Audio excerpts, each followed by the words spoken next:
അഭിനയിക്കുക, നടനാവുക എന്നൊക്കെ പറയുന്നത് എല്ലാവരുടെയും സ്വപ്നമാണ്. പക്ഷെ എന്തുകൊണ്ടാണ് എല്ലാവരും അതാവാത്തത്? ചില പ്രായോഗിക നിർദ്ദേശങ്ങൾ നൽകാൻ ശ്രമിക്കാം. നമുക്ക് വളരെ പ്രിയപ്പെട്ട ഒരു നോവലിലെ ഒരു സീൻ ഒന്ന് അഭിനയിച്ച് നോക്കുക, അല്ലെങ്കിൽ നമുക്ക് വളരെ ഇഷ്ടപ്പെട്ട ഒരു സിനിമയിലെ ഒരു സീൻ അഭിനയിച്ച് നോക്കുക.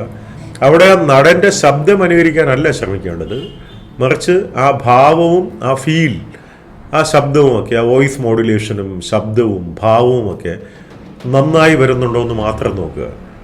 നമുക്കത് ഇഷ്ടപ്പെട്ടെങ്കിൽ നമ്മളെ അങ്ങേയറ്റം അപ്രീഷിയേറ്റ് ചെയ്യുമെന്ന് നമുക്ക് ഉറപ്പുള്ള സുഹൃത്തുക്കളെ കാണിക്കുക. അവരുടെ ഇത് കൊള്ളാമെന്ന് പറഞ്ഞാൽ നമുക്ക് ഉറപ്പിക്കാം. കാര്യം ചങ്ങാതി നന്നായാൽ കണ്ണാടി വേണ്ടെന്നാണ് പറയുന്നത്. അപ്പം നല്ല ചങ്ങാതിമാരെ കാണിക്കുക. അപ്പം നിനക്ക് അഭിനയിക്കാൻ പറ്റും, നിനക്ക് ഭാവിയുണ്ടെന്ന് പറഞ്ഞാൽ തീർച്ചയായിട്ടും മുമ്പോട്ട് പോവാം.